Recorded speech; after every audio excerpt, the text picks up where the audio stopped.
ॐ अज्ञानतिमिरन्धस्य ज्ञानञ्जनशलाकय चक्षुरुन्मिलितं येन तस्मै श्रीगुरवे नमः।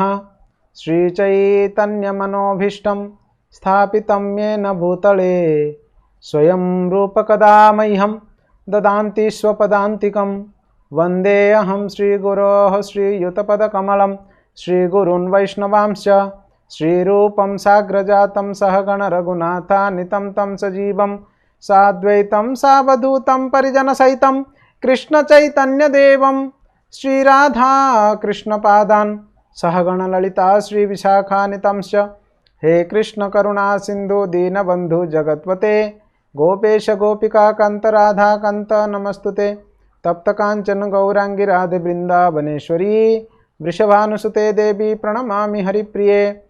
वाञ्छाकल्पतरुभ्यश्च कृपा सिन्धुभ्य एव च पतितानां पावनेभ्यो वैष्णवेभ्यो नमो नमः। जय श्री कृष्ण चैतन्य प्रभु नित्यानंद श्री अद्वैत गदाधर श्रीवासादि गौर भक्तवृंद। हरे कृष्ण कृष्ण कृष्ण हरे हरे हरे राम राम राम हरे हरे। नमो विष्णुपदाय कृष्ण। हरे कृष्णा। सभी भक्तों का हार्दिक स्वागत है।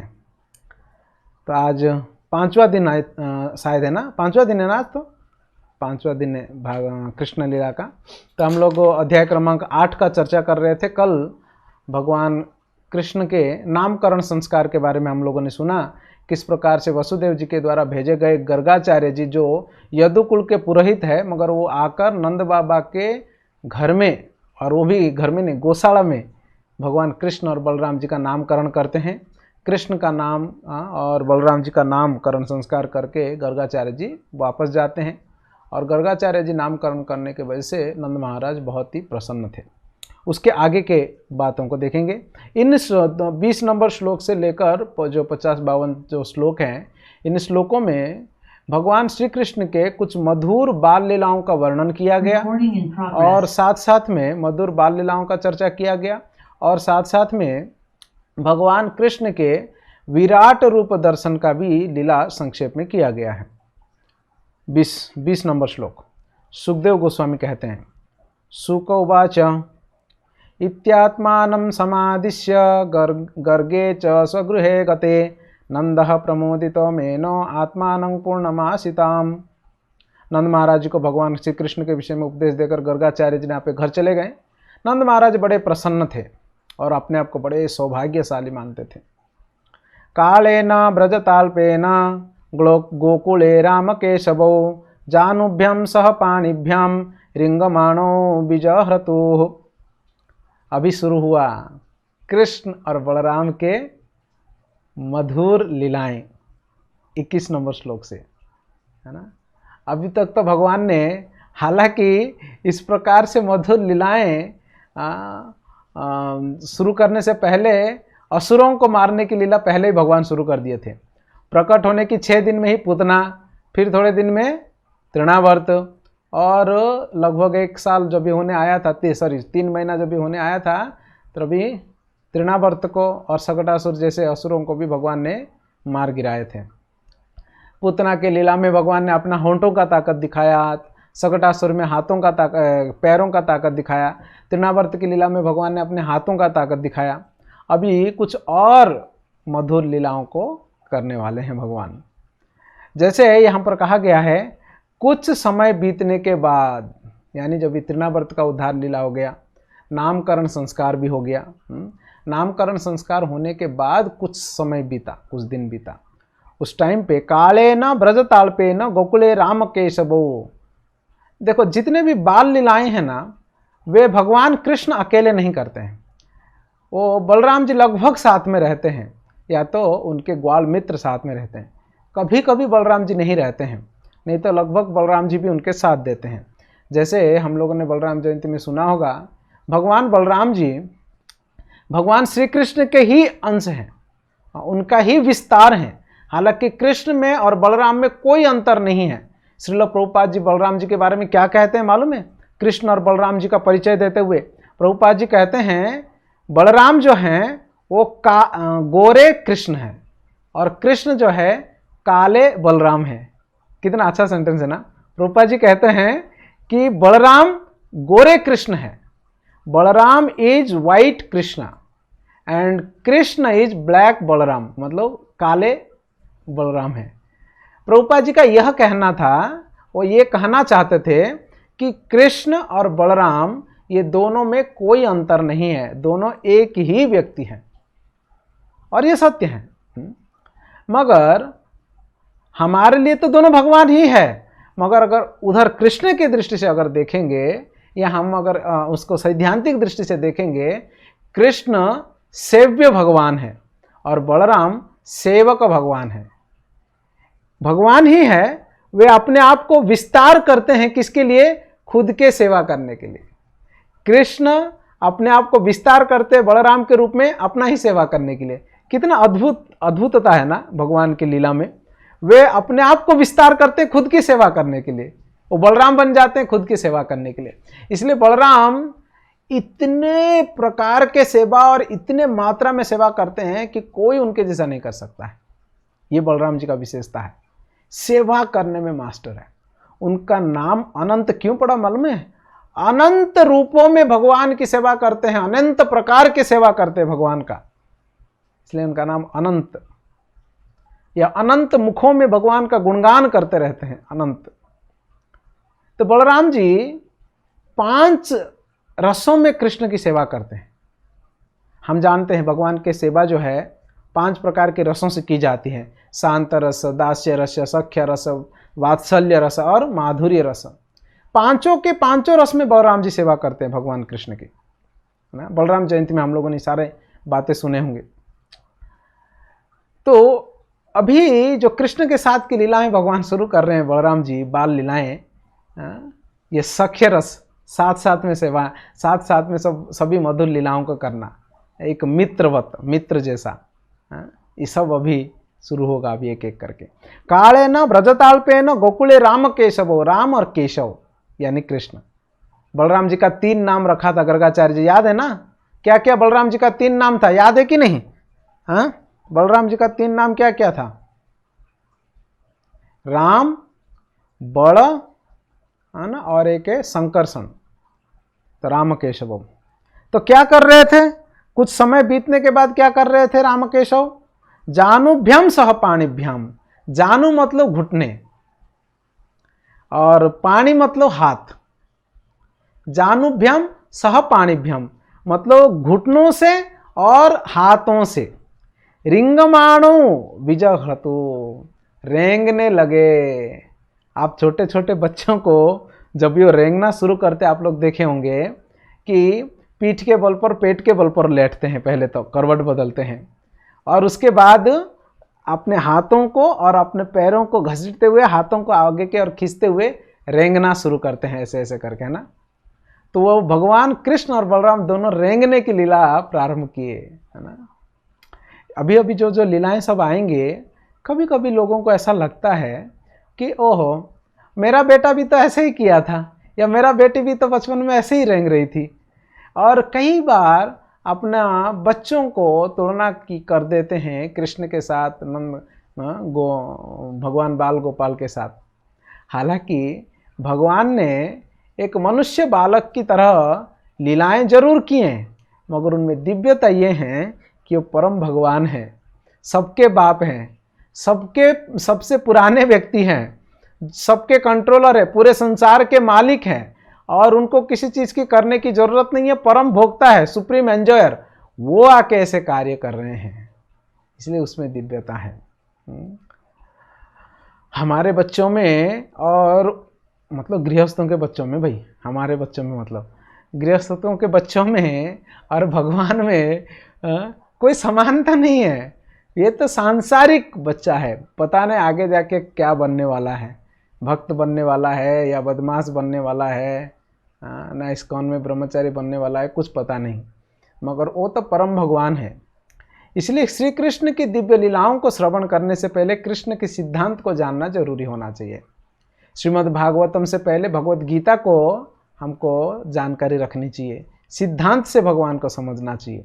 और गीता के भागवतम के भी 10वें स्कंद से पहले हमें भागवतम का प्रथम 9 स्कंद को अगर जानेंगे, सुनेंगे, पढ़ेंगे तो हमको 10वें स्कंद में पहुँचते पहुँचते ऐसे दिव्य लीलाओं को सुनते सुनते हमें ये दिमाग में पूरा क्लियरली बैठा हुआ रहेगा कि कृष्ण परम भगवान है जो पूरे संसार को बनाए हुए हैं। सारे देवी देवता जिनके आदेशों में कार्य करते हैं, यमराज जिनको डरते हैं, सूरज जिनके डर के मारे सब रोज सुबह उगते हैं और शाम को ढलते हैं और चंद्रमा शाम को उगते हैं, ब्रह्मा जी सृष्टि करते हैं जिनके आदेशानुसार शिव जी संहार करते हैं, तपस्या करते हैं, इंद्र इत्यादि देवी देवताएं लोकपाल जो है अपने अपने लोगों को देखरेख करते हैं जिनके आदेशों के अनुसार।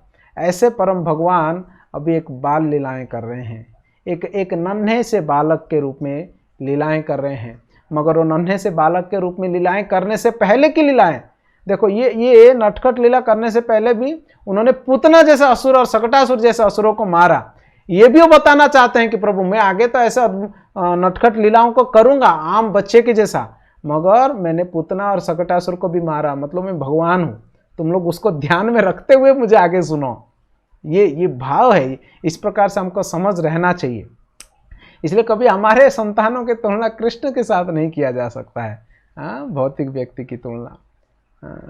कभी कभी थोड़े प्रेम से भाव में आके बोलते हैं माता पिता, प्रभु जी मेरा कान्हा भी ऐसा ही करता है, मेरा कान्हा भी बहुत नटखट है मतलब वो अपने बच्चे के लिए ऐसा कहते हैं। जब भी हम कृष्ण की लीला सुनाते हैं या सुनते हैं और बैठ कर माताएं प्रभु हैं सब, तो क्लास खत्म होने के बाद प्रभु जी मेरा कान्हा भी इतना ही नटखट है, ऐसे ही परेशान करता है। वो आके ऐसा व्यक्त करते हैं कि मानो इस प्रकार से ऐसे कोई समत्व नहीं है, उनको तुलना नहीं किया जा सकता है।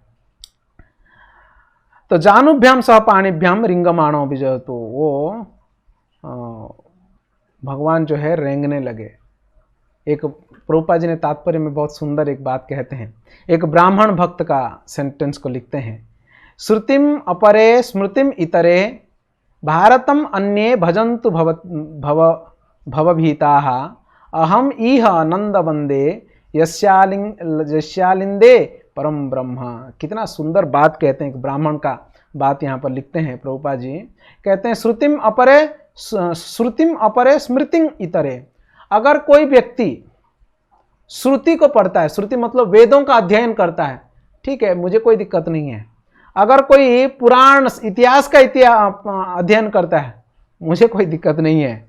अन्य भजन्तु भवभीतः, वो अपना अपना चीज़ों को पढ़ते हैं भय से, परंतु अहम इह नंदम वंदे यस्यालिंदे परम ब्रह्म, मैं तो नंद महाराज का भजन करता हूँ, मैं तो नंद महाराज जी को प्रणाम करता हूँ।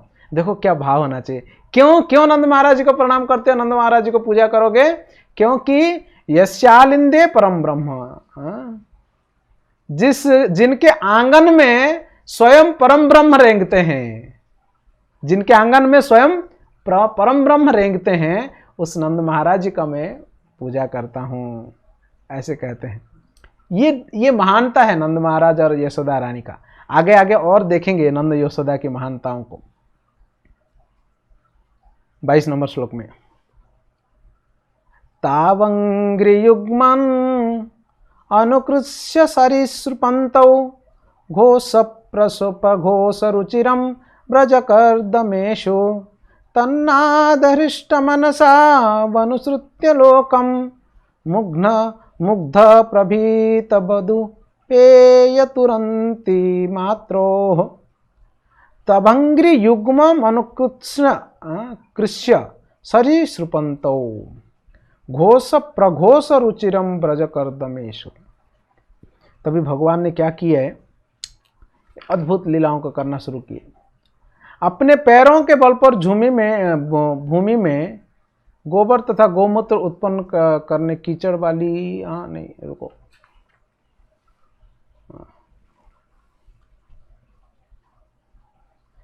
तो जब भी हाथों से और घुटनों से रेंगने लगे, और उसके बाद क्या करेंगे, पहले तो रेंगेंगे और थोड़ी दिन के बाद क्या करेंगे, वो चलने लगेंगे हाथों से पैरों से। उसको क्या कहते हैं मराठी में, जो हाथ और पैरों से चलते हैं, ऐसा क्या कहते हैं मस्या उधर? रांगना।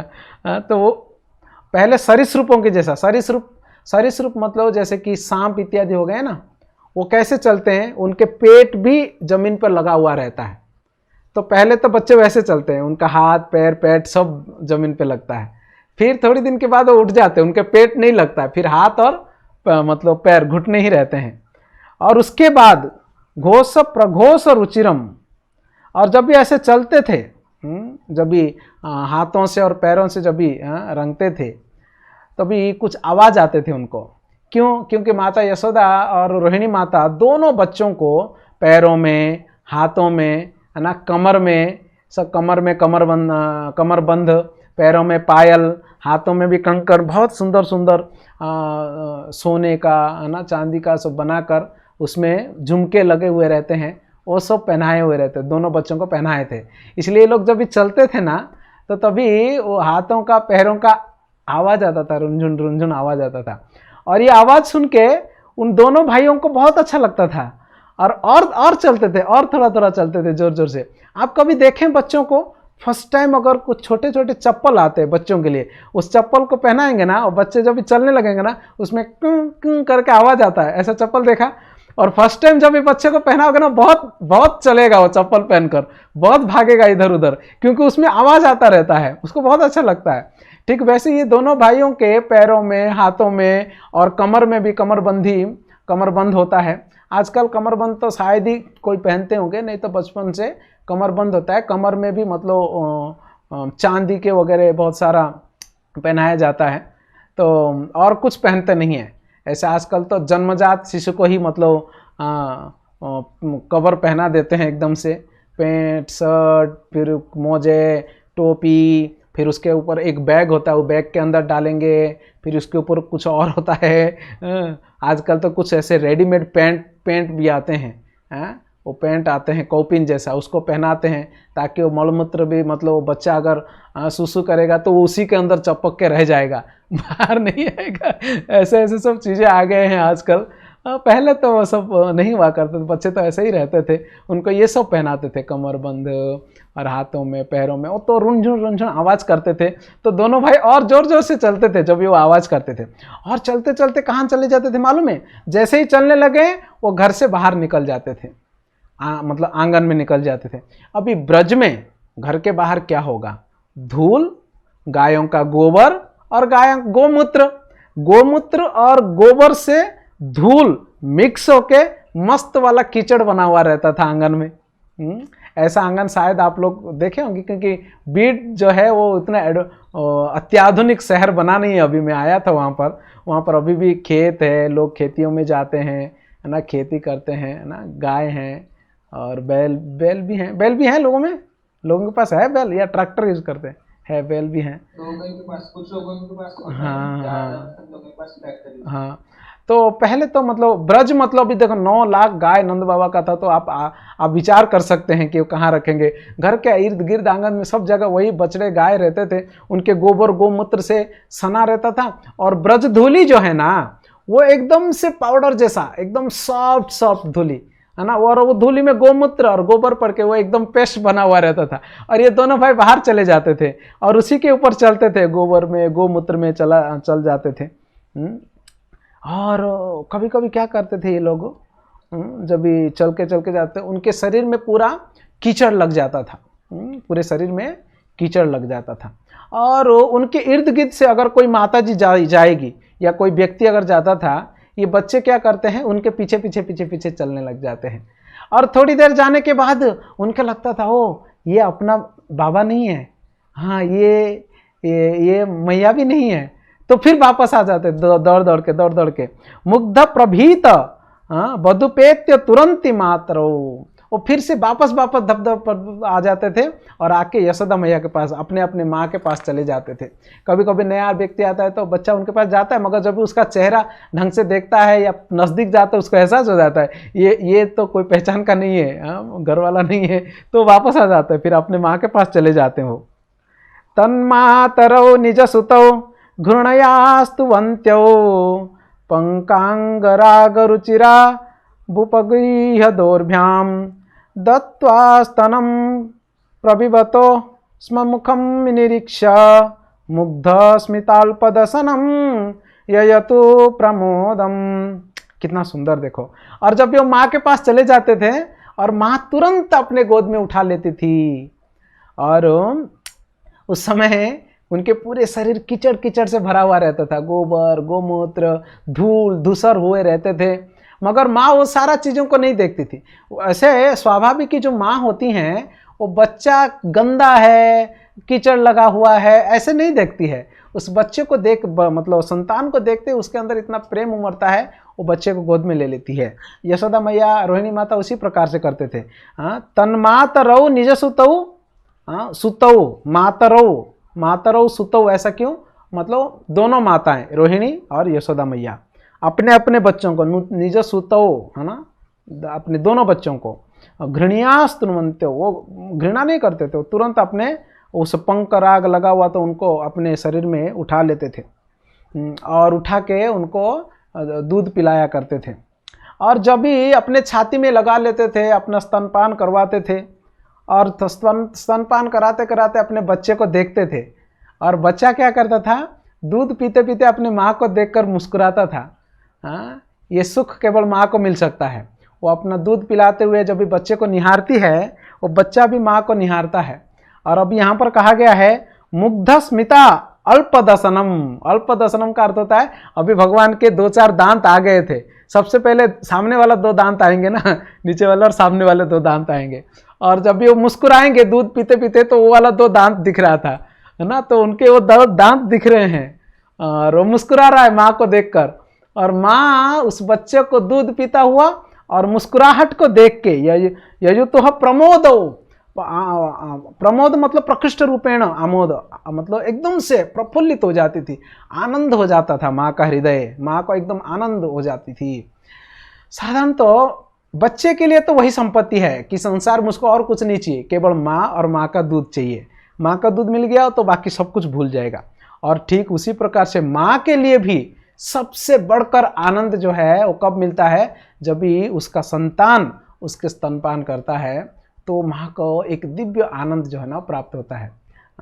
भले ही आधुनिक ज़माने में अपनी सौंदर्यता बिगड़ जाएगा करके जो कई माताएं होते हैं वे लोग अपने बच्चों को स्तनपान नहीं कराते हैं, मगर ठीक उसी के वजह से विभिन्न प्रकार के बीमारियां उत्पन्न होते हैं। ब्रेस्ट कैंसर जैसे बीमारियां होता है माताओं को। फिर बाद में वो बच्चे भी जो है वो माँ के प्रति उतना प्रेम नहीं करते हैं, आगे जाकर उन लोग को भी तिरस्कार करते हैं या वो संबंध और लगाव नहीं रहता है इन सभी के कारण। मगर यहाँ पर वो वातावरण नहीं था। माता यशोदा बड़े आनंद में थी और बच्चा भी बड़ा प्रसन्न था दूध पीते हुए, क्योंकि बच्चे के लिए प्राण है माँ का दूध और माँ का गोद, और माता के लिए प्राण है अपने बच्चे का प्रेम। तभी ग्वाल बाल नंद महाराज के घर के भीतर दोनों बालकों के लीलाओं को देखकर सब हर्षित रहते थे। नंद बाबा, रोहिणी माता, यशोदा, अन्य गोपियाँ, उपनंद इत्यादि जो भी हैं, वो सब लोग दोनों बच्चों को रेंगते हुए, चलते हुए, इधर उधर खेलते हुए देखकर बहुत अच्छा लगता था। और ये लोग क्या कर रहे थे, जब भी ऐसे घुटनों के बल पर जाते जाते बाहर जाते थे ना कीचड़ में, तो तभी वहाँ देखते थे कि गाय तो दिन में चले जाते हैं चरने के लिए, और गाय चले जाते घर में छोटे छोटे बछड़े होते हैं। जब तक वो बछड़ा या बछड़ी वो थोड़ा बड़ा नहीं हो जाता है ना, तब गाय के साथ बाहर चारण भूमि के लिए भेजते नहीं है, वो घर में ही रखते हैं थोड़ा बड़ा होने तक।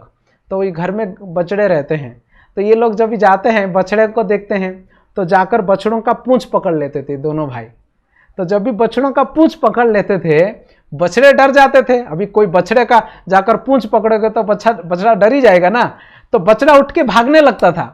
जब भी बछड़ा उठ के भागने लगता था, इनको ऐसा लगता था कि ओ अभी क्या होगा, छोड़ देंगे तो कहीं कुछ और हो जाएगा करके और जोर से पकड़ लेते थे, क्योंकि बच्चा डर के मारे पकड़ेगा ना जोर से, तो वो पूंछ को और जोर से पकड़ते थे कि छूट जाए, अगर हम छोड़ देंगे तो कुछ और हो जाएगा, डर के मारे और पकड़ते थे।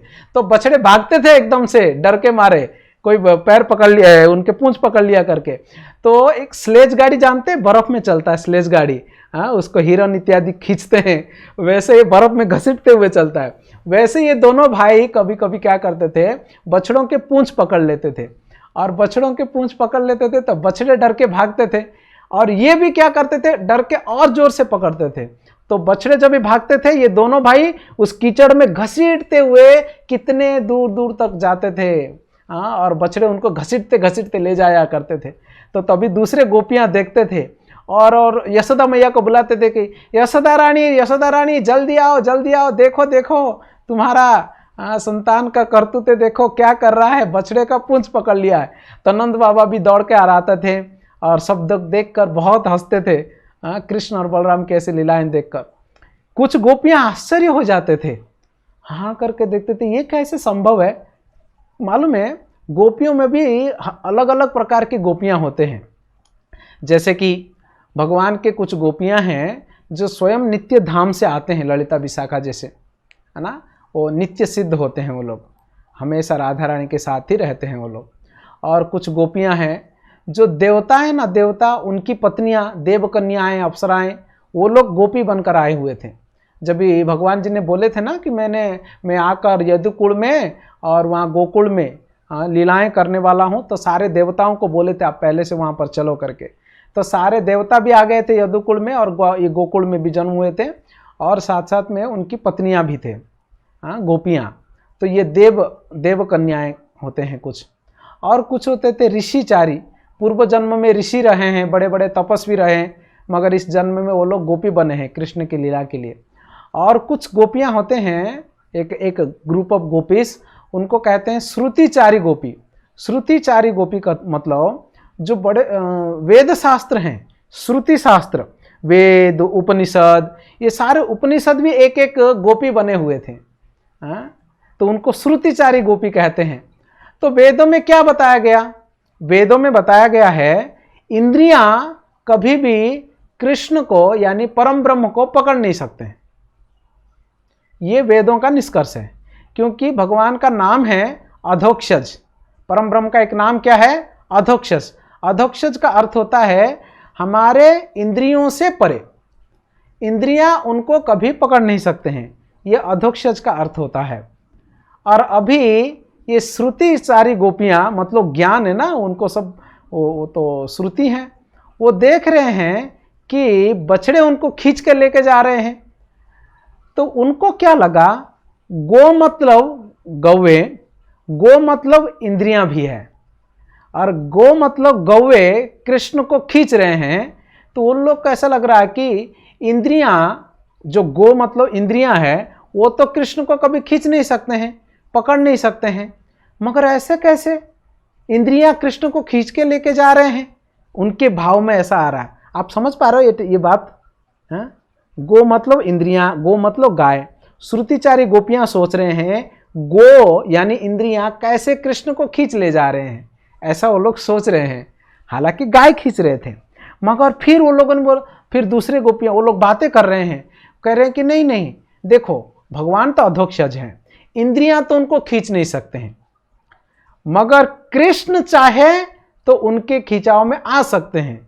जैसे कि अभी इंद्रियां यानी गाय, गो उनको नहीं खींच रहा है, ये खुद उसको पकड़े हुए है जाकर उनके पूंछ को।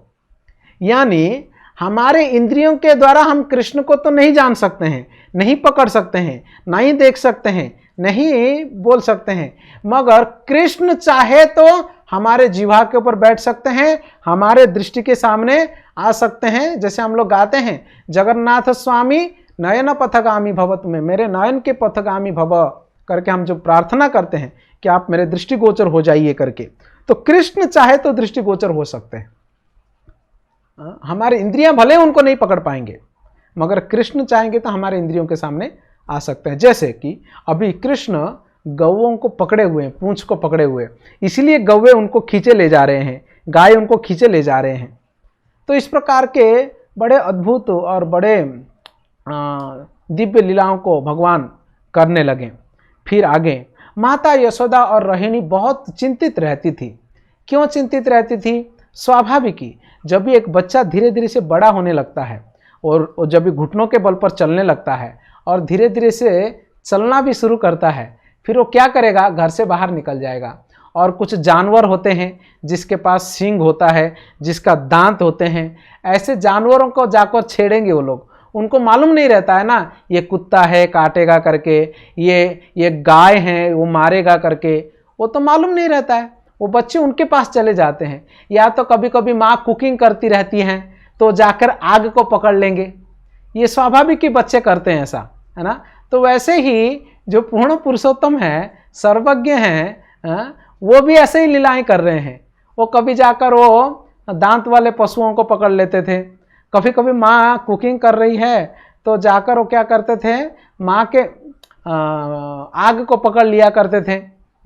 पकड़ लेंगे, ये डर होता था किसका, माता यशोदा का, माता रोहिणी का। इसीलिए वो दोनों माताएं बहुत चिंतित रहते हैं, हर समय एक आंख बच्चों के ऊपर रहता था। ये माँ ऐसे, वो कुछ भी काम करेगी, माँ कुकिंग करती रहेगी, सास ससुर का सेवा करेगी, पति का सेवा करेगी, मगर उसकी एक आंख और कान बच्चे के ऊपर रहेगा कि मेरा बेटा क्या कर रहा है, मेरा बच्चा क्या कर रहा है। अगर थोड़ा बच्चे का आवाज़ कहीं से आ गया, वो कुछ भी काम कर रही हो, तुरंत छोड़ के वो चले जाएगी अपने बच्चे के पास, चुंबक के जैसा खींची जाएगी वहाँ पर। इतना मतलब माँ का प्रेम रहता है अपने बच्चे के प्रति।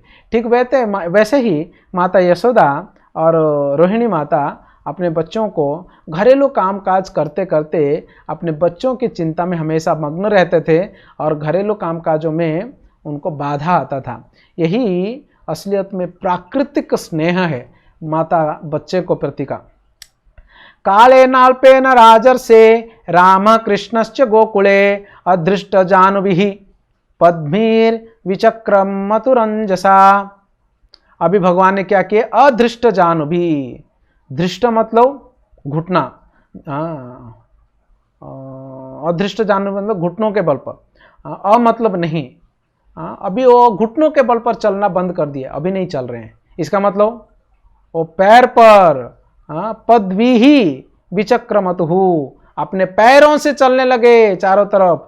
अभी देखो, जब घुटनों के बल पर चलते थे इतना उदंड मचा रहे थे, बछड़ों का पूंछ पकड़ना, आग को पकड़ लेना, दूसरे जानवरों को पकड़ लेना। अभी भाई पैरों से चलना शुरू किए, तो सोचो अभी क्या होगा उनका, गोकुल वासियों का। ततस्तु भगवान कृष्ण वयस्यैर्ब्रज बालकैः सह रामो ब्रजस्त्रीणां चिक्रीडे जनयन् मधुमुदम। तो भगवान ने बलराम के सहित मिलकर अन्य बच्चों के साथ खेलने लगे और ग्वालों के स्त्रियों में दिव्य आनंद उत्पन्न करने लगे। वो स्त्रियों को आनंद दे रहे थे और अन्य बच्चों के साथ और बलराम जी के साथ खेलना शुरू किए, बाहर जाकर, घर के बाहर। कृष्णस्या गोप्यो रुचिरम वीक्ष्य कौमार चापलम शृण्वन्त्या कील तन्मातुर इति हेचु समागता।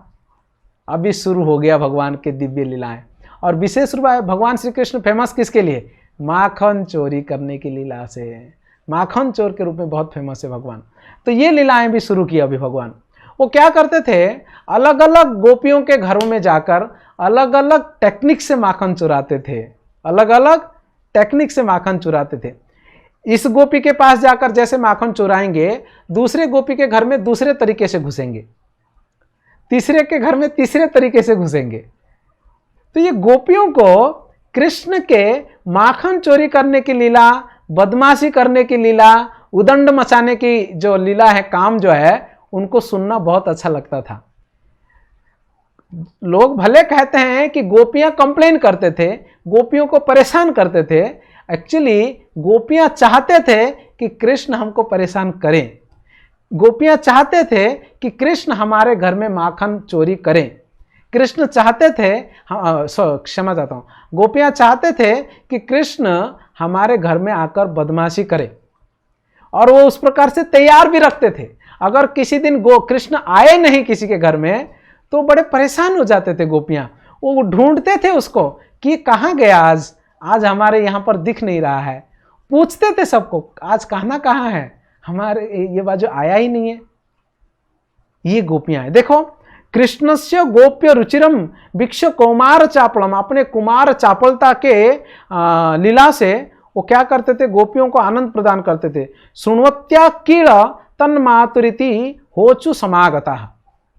तो एक गोपी के पास एक अलग लीला, दूसरे गोपी के पास दूसरा लीला, तीसरे गोपी के पास तीसरा लीला करते थे। तो ये सब जानते थे कि उसके घर पे क्या किया कृष्ण ने। वो जानना चाहते थे कि इसके घर पे क्या किए। यानी सब लोगों को कृष्ण कथा सुनने की इच्छा था। तो कहाँ सुनेंगे? सब लोग मिलकर पहुंचते थे यशोदा मैया के पास, और यशोदा मैया को जाकर वो गोपी कहती थी कि मेरे घर में ये किया, वो कहती थी मेरे घर में वो किया। उनका उद्देश्य ये नहीं कि यशोदा मैया को कंप्लेन करके कृष्ण को डांट मार दिलाने के लिए, नहीं। उनका उद्देश्य था कि यशोदा के पास सब इकट्ठा होंगे, सभी लोग अपने अपने बात बताएंगे ताकि बाकी लोगों को सुनने के लिए मिलेगा। वो सुनना चाहते थे कृष्ण के बारे में कि कैसे लीलाएं कर रहा है ये करके। कृष्ण की लीलाएं इतने मधुर, इतने आकर्षक हैं, है ना। ये दिव्य गुण है श्री परम भगवान जी का। क्या करते थे? तो फिर क्या करते थे? सुखदेव गोस्वामी जो है शॉर्टकट में बताए हुए हैं, कुछ लीलाओं को हम बताते हैं।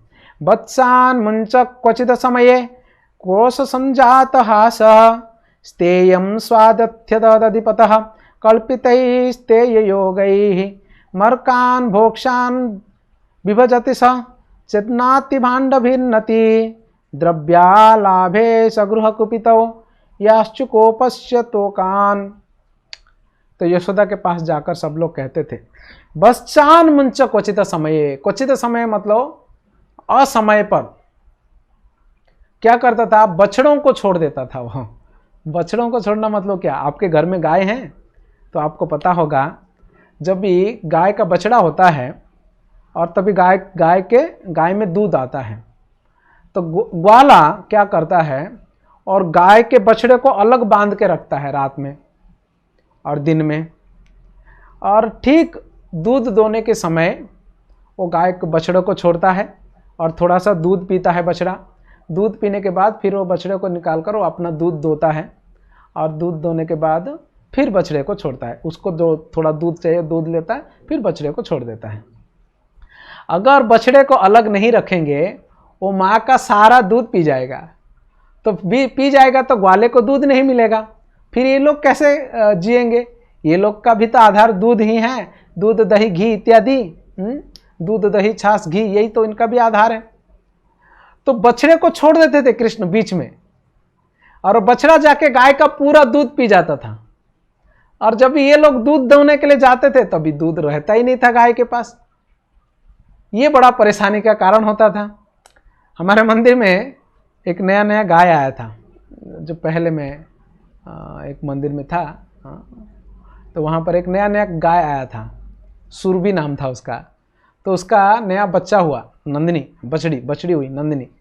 मंदिर में एक ही गाय, और वो कहाँ रखते थे हम उसको? आश्रम के बाजू में एक जगह बांधे रखते थे। कोई गौशाला शेड वेड नहीं, ऐसे ही बांधते थे आश्रम के बाजू में, आश्रम के शेड के अंदर नीचे। और वो बछड़ा भी क्या करता था, नंदिनी, वो खुला रहती थी और आके आश्रम में कभी सोती थी हम लोग के मतलब बाजू में। मंदिर में हम लोग दर्शनार्थी करते थे, वो भी दर्शनार्थी में खड़ी रहती थी। और हम लोग जब भी प्रसाद खाते थे वो नंदिनी आके हमारे प्लेट में डायरेक्ट खा जाती थी कई बार।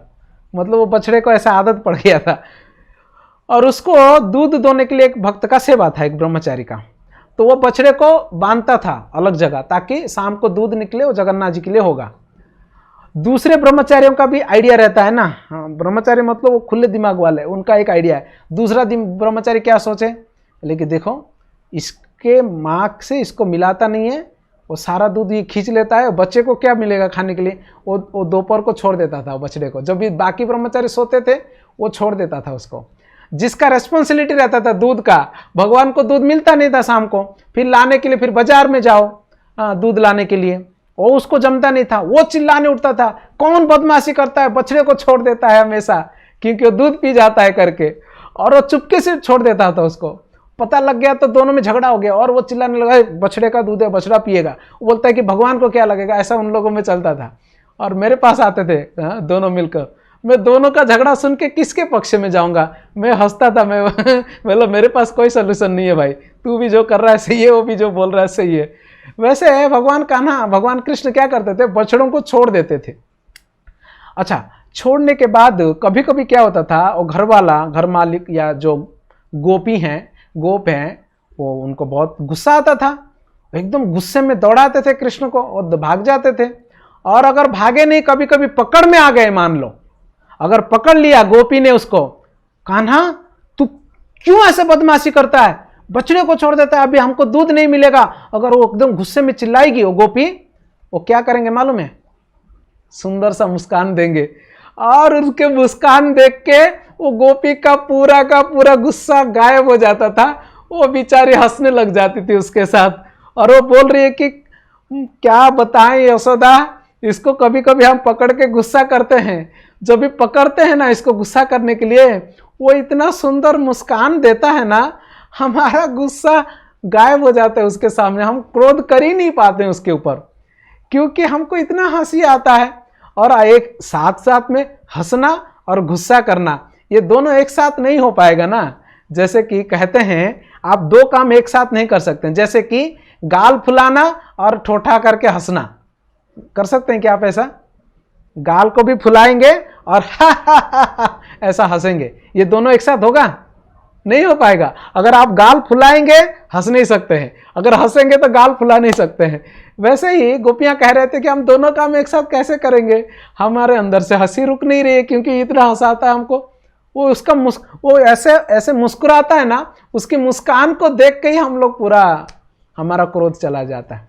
भगवान का ये जो मुस्कान है ना, आप छोटे मोटे मुस्कान मत समझिए, ये सबसे बड़ा ताकत है उनका, सबसे बड़ा ताकत भगवान के मुस्कान है। हाँ, ये मुस्कान से सबको घायल करते थे प्रभु। और ऐसा नहीं कि बचपन में मुस्कुराते, देखो वो दूध पीते पीते माँ को देखकर भी मुस्कुराते थे, माँ फिदा उसमें। फिर धीरे धीरे बड़े हुए तो गोपियों को पकड़ते थे, उनको गुस्से में तो उनको मुस्कुरा के उनका क्रोध को बिगाड़ देते थे। फिर आगे जाकर गोपियों को देखकर मुस्कुराते थे, गोपियां उनके ऊपर फिदा हो जाते थे। उतना ही नहीं, और आगे जाकर मथुरा में भी हम लोग आप प्रथम स्कंद में देखेंगे, जब भी भगवान मथुरा छोड़ के द्वारका के लिए निकल रहे थे, महाभारत युद्ध के बाद मथुरा के सारे स्त्रियां अपने अपने घरों के ऊपर जाके भगवान के ऊपर फूल डाल के भगवान का गुणगान कर रहे थे। और भगवान का जब भी गुणगान किए, भगवान ने उनको क्या दिया मालूम है? उनके और देख के सुंदर सा मुस्कान दिया। मतलब ये उनका मुस्कान ही उनका आशीर्वाद है, समझ लो। और वो मुस्कान को देखकर सब एकदम मंत्रमुग्ध हो जाते थे, वाह कितना करोड़ों जन्मों का तपस्या का फल मिल गया, ऐसा प्रतीत होता था भगवान का मुस्कान। फिर भगवान ने जब द्वारका गए, द्वारका में भी जो स्त्रियां बाहर नहीं आकर अपने अपने महलों के ऊपर रह के भगवान जी को दर्शन करते थे, फूल स्वागत कर रहे थे, उनको भी दूर से देख के सुंदर सा मुस्कान दिए भगवान। भगवान मुस्कान देना जो है बड़ा, मतलब उनके मुस्कान जो है ना, बहुत बड़ा ताकत है भगवान जी का। तो भगवान मुस्कुराते थे, क्रोध संजात हासम। फिर बाद में स्तेयम स्वादत्य दधिपय कल्पिते स्तेय योगे, कैसे करता है वो ना, वो हमारे घरों में आके दही चुराता है, चोरी करता है, और हम कभी कभी पकड़ के उसको डांटते हैं, बोलते कि चोर तू क्यों ऐसे ऐसे चोरियां करता है, तू चोर है, माखन चोर।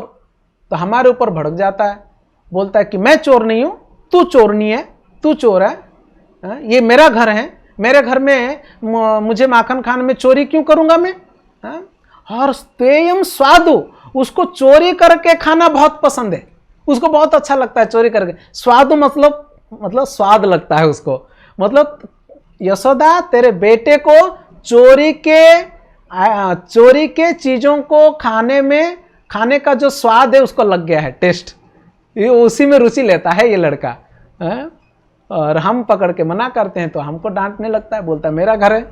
और सचमुच एक्चुअली देखा जाए तो पूरे संसार का मालिक तो वही है, सारे घर तो उन्हीं का है। हम तो झूठे मूठे का बोल रहे हैं कि ये मेरा घर है, ये मेरा घर है, ये मेरा तेरा घर है करके, पेपर में लिख के, बॉन्ड पेपर में लिख के, साइन मार के, थप्पा मार के, क्या क्या करके सजा के कबोर्ड में रखते हैं, है कि नहीं? मगर देखा जाए तो पूरा संसार किसका है ना?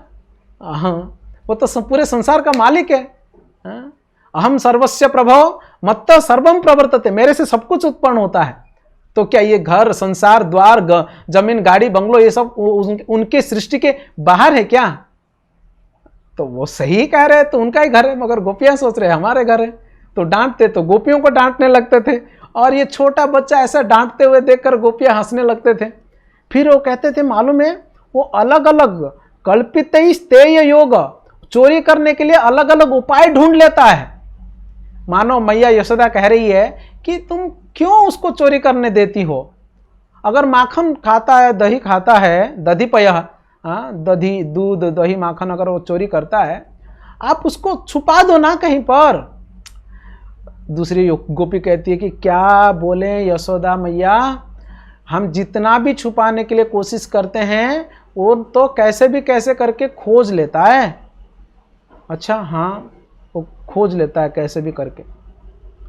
कभी कभी हम ना अंधेरे कमरे में रख देते हैं, माँ कहती है छुपा दो उसको ना, हमने तो सीके पर रखते हैं, सीके पर।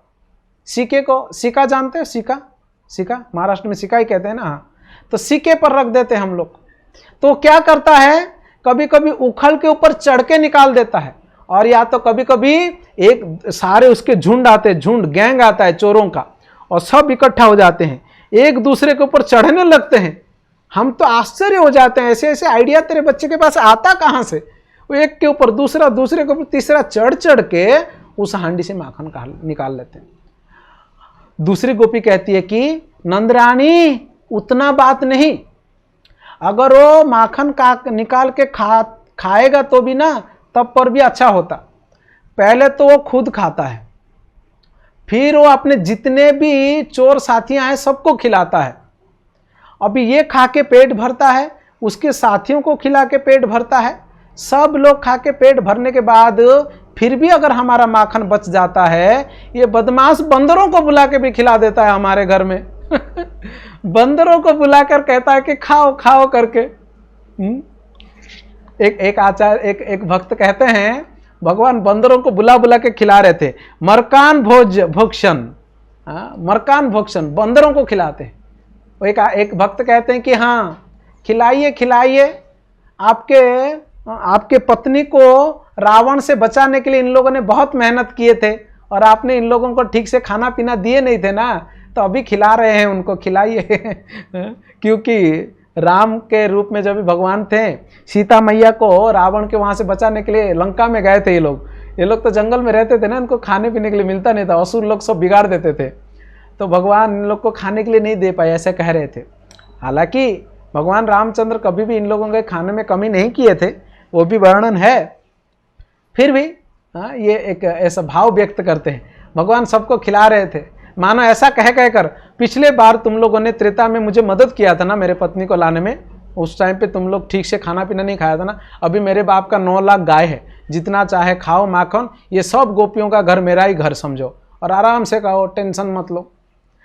तो और मैया ये बंदरों को खिलाता है, बंदर खा के भी जब भी पेट भर जाता है सबका, फिर भी अगर मक्खन बचता है, हांडी को ये बोल के फोड़ देता है, कहता है कि छी बासी माखन रखते हो, बिल्कुल अच्छा नहीं लगता है करके फोड़ के तोड़ के चारों तरफ बिखर के चला जाता है मेरे घर से। विभाजित स छिन्नति भांड भिन्न भिन्नति, और तोड़ देता है पूरा हांडी को।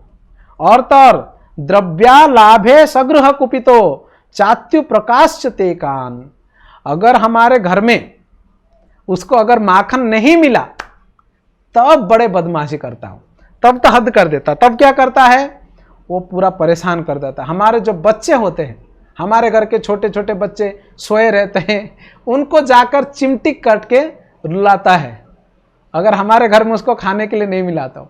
और या तो बुरा बुरा गाली देता है, बोलता है कि इनके घर में खाने की कमी हो जाएगी, लक्ष्मी छोड़ के चली जाएगी, दरिद्र हो जाएंगे, मेरे लिए थोड़ा माखन नहीं रख पाते ये लोग, ऐसे ऐसे करके डांटता है हमारे घर में।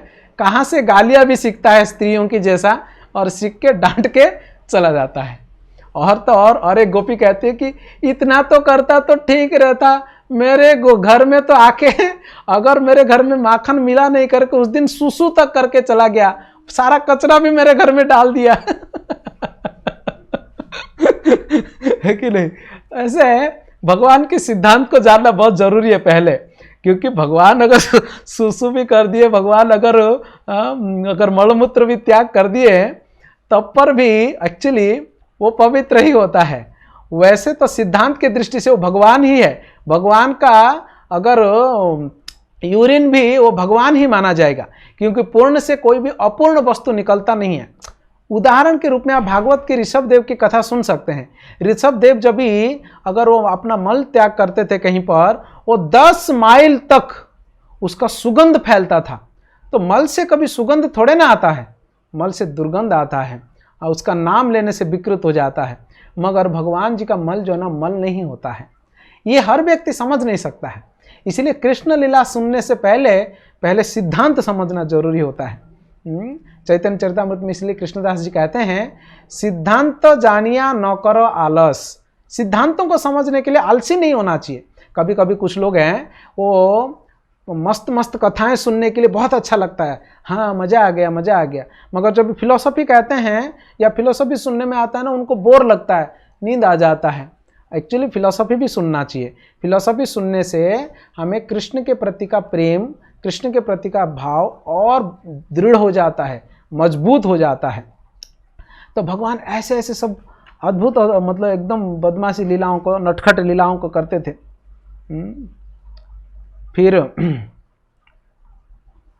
मैया यशोदा कहती थी, तुम अंधेरे कमरे में रख दो ना उसको।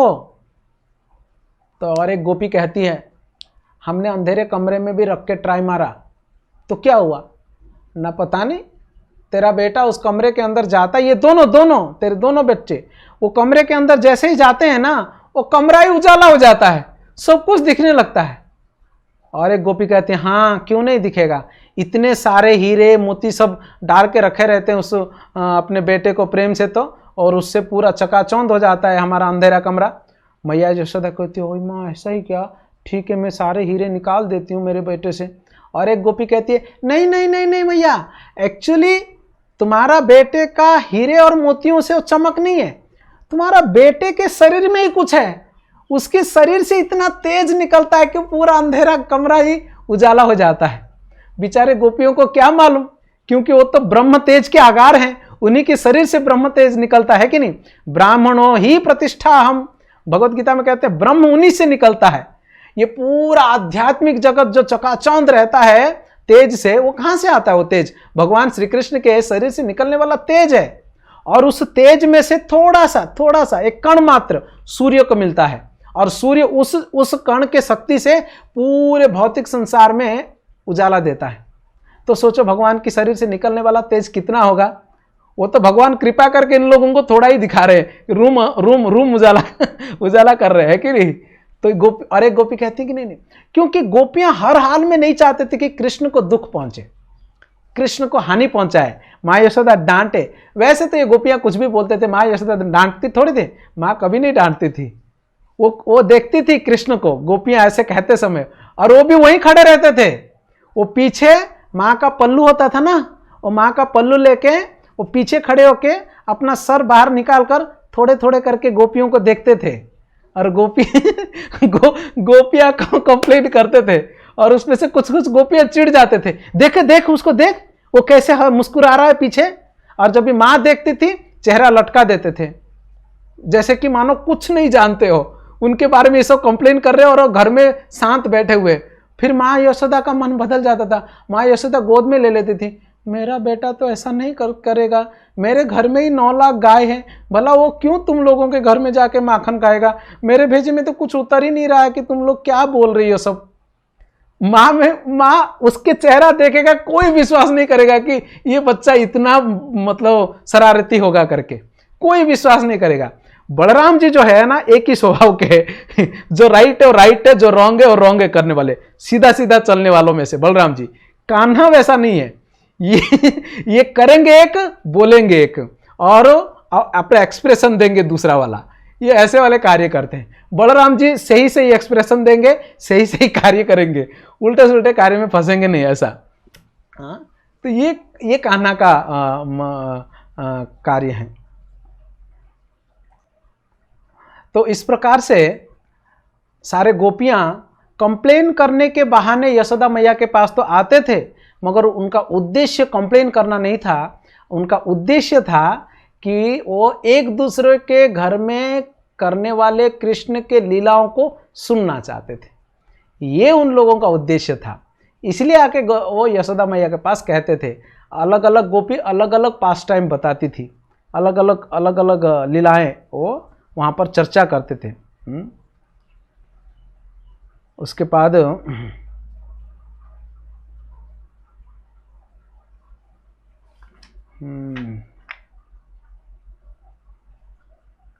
हाँ, आभूषणों के बारे में मैंने बताया कि कैसे उनके शरीर से तेज निकलता है, उसके बारे में गोपियाँ कहते हैं। फिर आगे कहते हैं, जब भगवान श्री कृष्ण नटखटपन करते थे, पकड़े जाते थे, तो घर के मालिक उनसे कहते थे अरे चोर, ऊपर से वो बनावटी करते थे। तो फिर वो, ये बात भी मैंने बताया था आपको ना। और जब भी वो बछड़े को भी पकड़ते थे, बछड़े को पकड़ते समय जब भी वो लोग कहते थे कि क्यों बछड़े को तुम छोड़ देते हो, हमारा दूध पी जाता है, तो भगवान उन लोग को चिल्लाते थे कि कितने स्वार्थी हो कि बछड़े का दूध तुम लोग पी जाते हो, बछड़ा क्या पिएगा।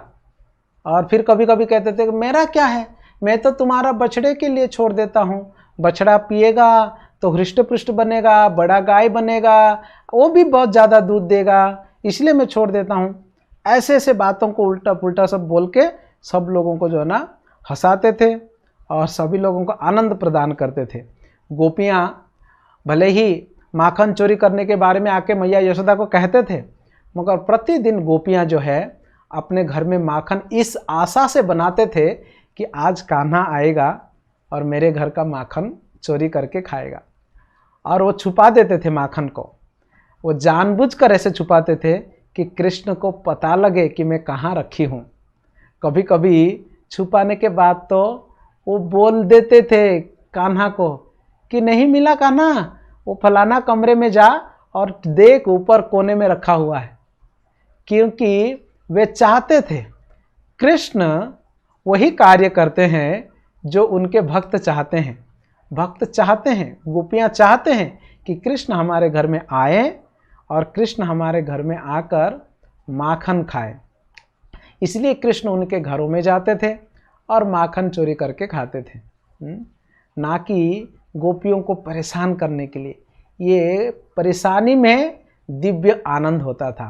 गोपियाँ इसमें बहुत आनंद लेती थी, बहुत आनंद उठाती थी कृष्ण की इस प्रकार की लीला में। एक बार क्या हुआ मालूम है, एकदा क्रीडमानास्ते रामाद्य गोपदारकाः कृष्णो मृदं भक्षितावान इति मात्रेन यवेदयन। श्लोक नंबर 32 से अभी ये जो विश्वरूप दर्शन का जो लीला है, वो विश्वरूप दर्शन का लीला प्रारंभ होता है।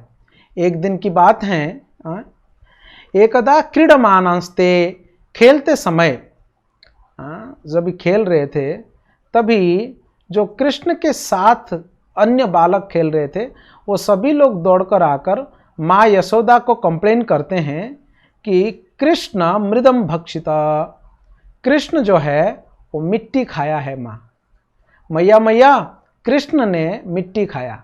इस बार तो कंप्लेन बड़े पैमाने में आया। हर बार कंप्लेन तो बाहर के लोग करते थे, इस बार तो कंप्लेन बलराम जी भी ने भी किया। सा गृहीत्वा करे कृष्णं उपालभ्य हितैषिणी यशोदा भव्य संभ्रंते प्रेक्षणाक्षम भासतः। तभी श्री कृष्ण के कल्याण के लिए चिंतित होकर, क्योंकि माँ डर गई, अगर ये मिट्टी खाएगा बीमारी हो सकता है ना, अपचन हो सकता है, मिट्टी से पेट में पत्थरी हो सकती है। तो इस सब सोचकर माँ यशोदा ने कृष्ण को कहने लगी, डर के वो डांटने लगी कि तुमने मिट्टी खाया कान्हा। कृष्णम उपालभ्य, डांटने लगी माँ ने। क्यों डांटी? हितेशिणी, माँ जब अपने संतान को एक ही कार्य के लिए डांटती है, माँ अपने बच्चे को अगर कभी डांटती हैं एक ही कार्य के लिए, वो कार्य क्या है मालूम है? उस संतान के हित, बच्चे के हित के लिए। जो बच्चा ये बात को नहीं समझ पाया कि मेरे माँ और मेरे पिता का जो डांटना वो मेरे हित के लिए है करके, वो बच्चा जो है वो बेकार हो जाएगा आगे जाकर। उसको ये समझना चाहिए कि माँ का डांटना वो हमेशा मेरे हित के लिए होता है। हितेशिणी, वो कृष्ण की हितेशिणी है यशोदा। भयभ्रांत प्रक्षण अक्षम, कृष्ण के मुंह के भीतर सावधानी से देखने लगी। वो तो कहते हैं कि मैंने नहीं खाया हूँ, मैंने मिट्टी नहीं खाया हूँ मैया, हालांकि मुंह में मिट्टी लगा हुआ है, मुंह में मिट्टी लगा हुआ भी बोल रहे हैं कि मैंने नहीं खाया वो मिट्टी करके। माँ बोलती कि खाया नहीं, सब लोग बोल रहे हैं, दाऊ जी भी तो बोल रहा है। वो दाऊ जी हमेशा ऐसा करता है, सब लोगों से मिलकर मेरे बारे में कुछ ना कुछ बोलता रहता है, परेशान करता रहता है। मैंने खाया नहीं हूँ मिट्टी, फिर भी बोलता है मैंने मिट्टी खाया हूँ, मिट्टी खाया हूँ करके। तो माँ बोलती तूने मिट्टी नहीं खाया ना? ना मैंने मिट्टी नहीं खाया। तो चल मुंह दिखा। फिर माँ कहती है हे कृष्ण तुम इतने चंचल क्यों हो, एकांत स्थान में तुम मिट्टी खा ली। तो तुम्हारा बड़े भाई ने भी बदंती ताबका हिते भवान भक्षित भावान रह, तुमने मिट्टी तो खाया है एकांत में जाकर, शिकायत आया है तुम्हारे बारे में। अग्रज अपि अयम, आपके बड़े भाई, अग्रज, अग्रज मतलब बड़े भाई, बड़े भाई ने भी बोला, बलराम ने भी बोला, दाऊ जी बोलते वो तो रोज ऐसे ही बोलता है, मैंने नहीं खाया हूँ। तो बोलते कि अगर ना हम भक्षितम अम्ब, ना हम, भगवान कह रहे हैं, देखो श्लोक नंबर 35 में, ना हम भक्षितवान अम्ब, अम्बा मतलब माँ, हे माँ मैंने नहीं खाया हूँ माँ मिट्टी, सर्वे मिथ्यम भिशंसिनः, सभी लोग झूठ बोल रहे हैं, यदि सत्य गिरमस्तेर ही, अगर वो लोग सच बोल रहे हैं, समक्षम पश्चिमे मुखम, माँ कहती है अगर तुम सच बोलते हो तो अपना मुंह दिखाओ। नाहम भक्षितवान अम्बा, कैसे कह रहे होंगे ना एकदम, नहीं मैया, नहीं माँ, मैंने नहीं खाया हूँ मिट्टी, है ना। अम्बा, अम्बा शब्द का अर्थ होता है माँ। भगवान माँ करके बुलाते हैं यशोदा मैया को, क्या बुलाते हैं? माँ। और अभी सब लोग क्या बुलाते हैं? मम्मी। माँ करके बुलाना चाहिए, माँ, अम्मा, आई, ये सब माँ को बुलाने का प्रक्रिया होता है। ये मम्मी क्या है, नॉनसेंस, मम्मी है ना, मम्मी और पापा। अभी मम्मी भी नहीं बोलते, मॉम, और पापा भी नहीं बोलते, डैड, और अभी डैड नहीं, डैड। जीते जीते मार देते हैं उसको। जीते जीते ही मार देते हैं, डैड बना देते हैं। पिताजी को क्या कर देते हैं? डैड। बुलाते हैं डैड। ये सब बेहूदी हरकतें हैं, पाश्चात्य सभ्यता का बेहूदी हरकतें, जो हम लोगों में ये फैशन माना जाता है। अगर कोई बच्चा अपने माँ को माँ बुला ले तो पब्लिक में उसको शर्म आएगा। मम्मी, मेरे मम्मी, ऐसे बोलेगा मेरे मम्मी। मम्मी क्या है? माँ बोलने की आदत डालना चाहिए। एक्चुअली गलती तो माता पिता का है, बचपन में जो सिखाएंगे वो सीखेगा। बचपन से सिखाना चाहिए, वो आई बुलाए, उसको माँ ही बुलाए, अम्मा ही बुलाए, मॉम डैड नहीं। भले ही अंग्रेजी पढ़े, घर में कल्चर हो, घर में अपना भाषा बात करे, मराठी बात करे, मराठी में बुलाए उनको, अपने लोकल भाषा बात करे, मातृभाषा में माता के साथ बात करे। इससे प्रेम बना रहता है, सम्मान बना रहता है। इसमें कितना अम्बा, ये माँ करके बुलाते हैं, अम्ब, हे माता। अम्ब शब्द से जो गर्भ में धारण किया वो फील आता है, अम्मा फील आता है कि माँ मुझे गर्भ में धारण की, अपने स्तनों का दूध पिलाई, छोटे से बड़ा की, कितना मुझे सहन किया, लालन पालन किया। ये सब कुछ उस शब्द में निहित रहता है। केवल माँ करके कहने से, अम्मा करके कहने से पूरा शब्द में सब कुछ भरा हुआ रहता है। उसमें प्रेम, ममता भरा हुआ रहता है। मम्मी, इसमें कुछ भरा रहता है, कुछ नहीं होता है, इसमें रूखा सूखा लगता है। अम्बा, अम्ब करके कहते हैं। ना हम भक्षित, मैंने नहीं खाया हूँ। माँ कहती है दिखाओ तो फिर। तो फिर भगवान कहते हैं, माँ कहती है यद्यव हम तारही व्याधे ही त्यक्तः स भगवान हरि। तब भगवान ने क्या करते हैं, वो अपना मुंह खोलते हैं। जब भी मुंह खोलकर दिखाते हैं माँ यशोदा को, तभी माँ यशोदा देखती है उनके मुख के अंदर, है ना। देखो यहाँ पर माँ यशोदा देख रही है। तो माँ यशोदा, आप लोग को तो अभी वीडियो नहीं दिख रहा होगा ना। तो माँ यशोदा देख रही है, सा तत्र ददृशो विश्वम जगत स्तांस्तु चस्खम दिशः। वो देख रही है, उसके अंदर आकाश, सभी दिशाएं, पर्वत, द्वीप, समुद्र, पृथ्वी, जल, बहती हवा, अग्नि, चंद्रमा, ग्रहमंडल, प्रकाश, वायु, आकाश, अहंकार, है ना, और इंद्रियां, मन, तन्मात्राएं, सभी प्रकार के गुण, रजोगुण, तमोगुण, सतोगुण, ये सभी जीव, उनकी आयु, प्रकृति का स्वभाव, कर्मफल, उन सभी इच्छाएं, विराट जगत, ये सब देख देख कर उसके अंदर वृंदावन भी देखी, और वृंदावन के अंदर कृष्ण भी है, वहां पर एक यशोदा भी है, और यशोदा कृष्ण को डांट रही है। इसको देखकर तो मां पागल हो गई। किंग स्वप्न एत दुत देव माया। मां यशोदा सोचने लगी, मैं ये सपना देख रही हूं क्या? क्या हो रहा है? ये कोई सपना है या देव माया है? नहीं, सपना तो नहीं है, बाकी लोग सब अपना अपना काम कर रहे हैं, मैं ये सब क्यों देख रही हूं? ये कोई देव माया है क्या? नहीं, देव माया होता तो बाकी लोग भी घबरा जाना चाहिए था, ये केवल मुझे दिख रहा है। किंबा मदीयो बत बुद्धि मोह, या मेरी बुद्धि मारी गई, मैं मोहित हो गई। अथो अमुष्येव ममार्भकस्य, या मेरे लड़के का, अर्भक मतलब बच्चा, मेरे बच्चे का अद्भुतता है ये।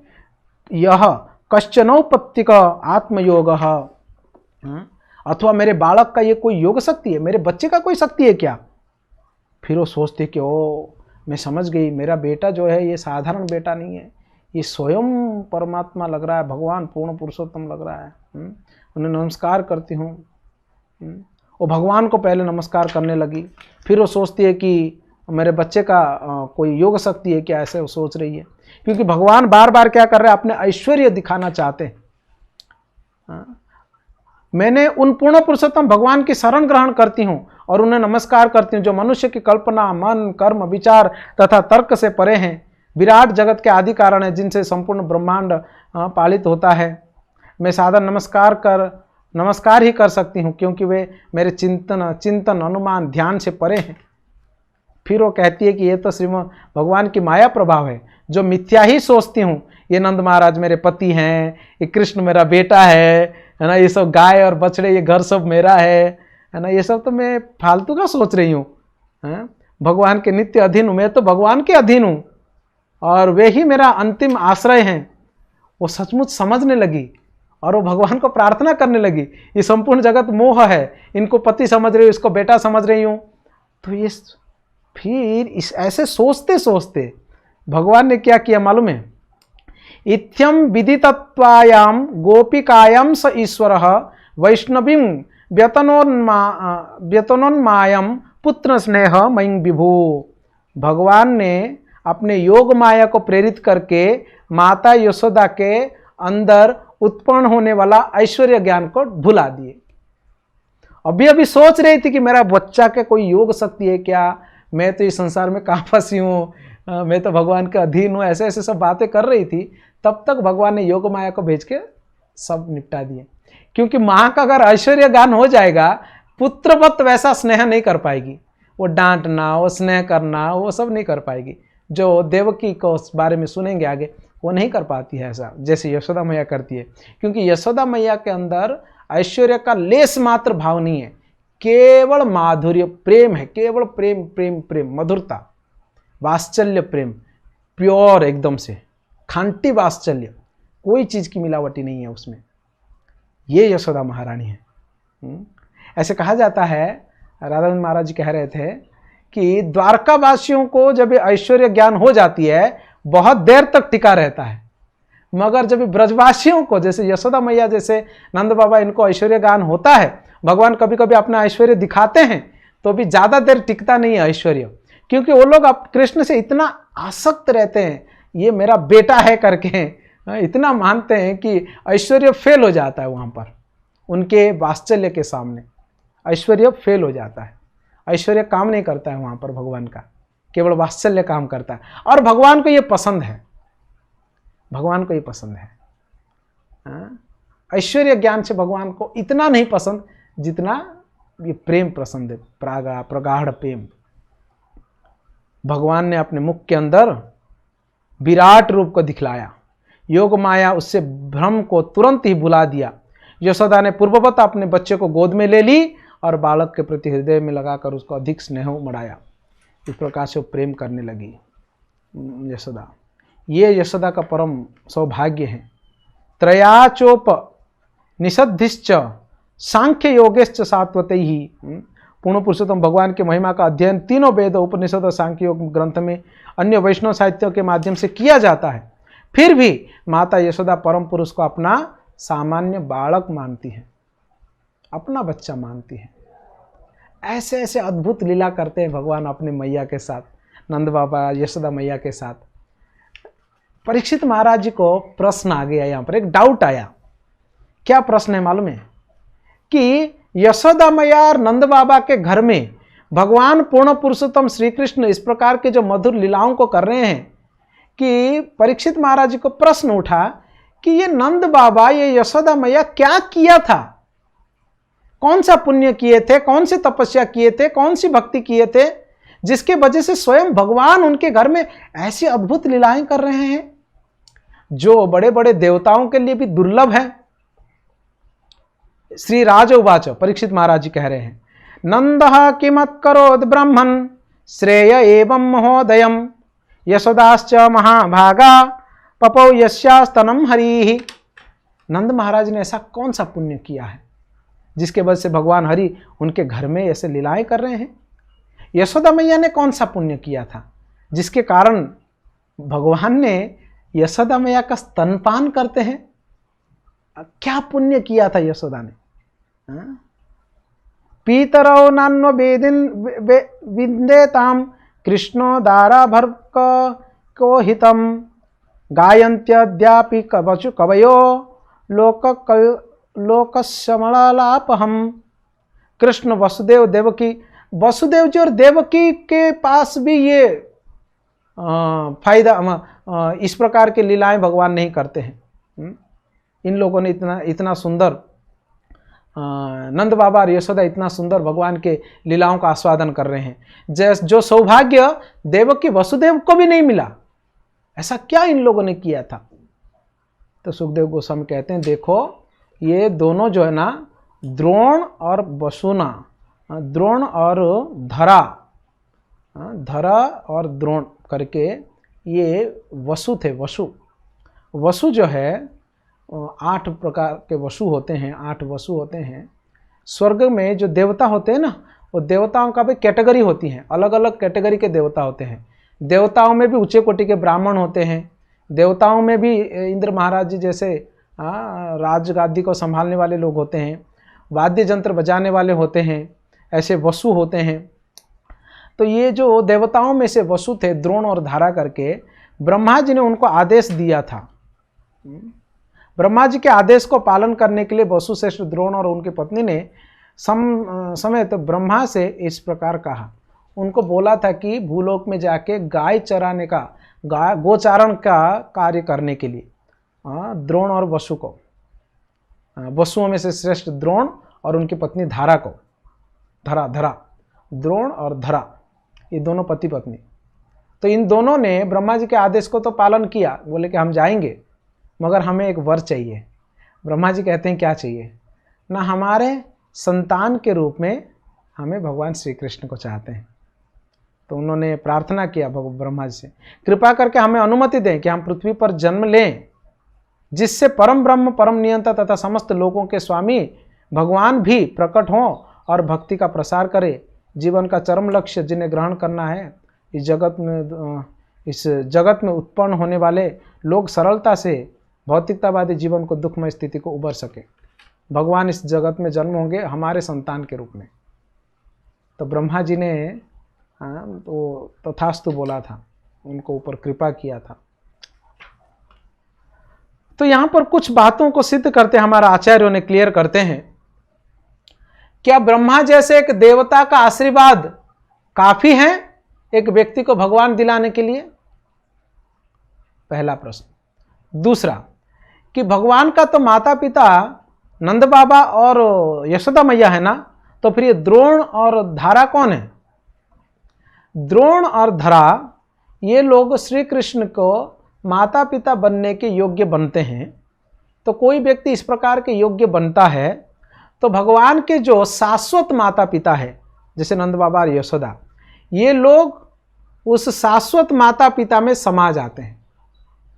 इस धराधाम में जब लीलाएं होते हैं भगवान के, तो ये द्रोण और धरा नंद बाबा और यशोदा मैया में जो है ये मिल गए थे और इस प्रकार की लीलाएं कर रहे थे। जब ब्रह्मा ने कहा हाँ ऐसे ही होगा, तो भगवान का समान था ब्रजधाम ब्रजपुर वृंदावन में विख्यात नंद महाराज के रूप में और उनकी पति धरा यशोदा के रूप में प्रकट होते हैं। हालांकि नंद बाबा के रूप में, यशोदा के रूप में द्रोण और धरा प्रकट हुए कहा गया है।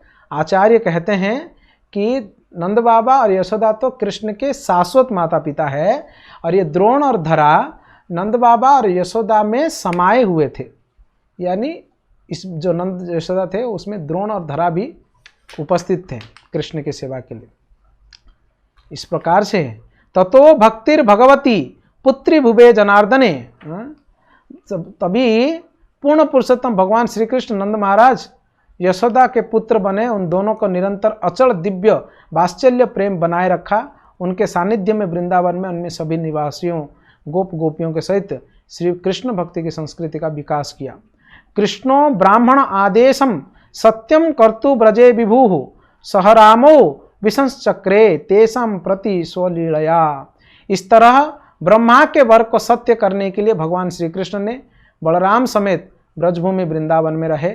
उन्होंने विभिन्न लीलाएं प्रदर्शित करते हुए नंद बाबा वृंदावन के अन्य निवासियों को आनंद प्रदान करते रहे। इस प्रकार से भगवान श्री कृष्ण ने दिव्य आनंद प्रदान करते हैं अपने भक्तों को, विशेष रूप से ब्रजवासियों को, ग्वाल ग्वालियोनियों को, यशोदा मैया और नंद बाबा को। यहाँ पर हमारा अध्याय क्रमांक 8 जो है वो समाप्त होता है। अध्याय क्रमांक 9 में यशोदा के द्वारा भगवान श्री कृष्ण को बांधा जाना, जो बहुत ही फेमस कथा है। भगवान जी के दामोदर लीला को थोड़ा संक्षिप्त करके यामलार्जुन लीला का चर्चा करेंगे। उसमें थोड़ा सिद्धांत हैं और कुछ अनर्थों का चर्चा करते हैं भक्ति विनोद ठाकुर जी। ये सारे बातें जो है हम लोगों ने कल चर्चा करने के लिए प्रयास करेंगे। हरे कृष्णा। ग्रंथराज श्रीमद् भागवतम की जय, श्रील प्रभुपाद की जय, कृष्ण कन्हैया लाल की जय, जन्माष्टमी उत्सव की जय।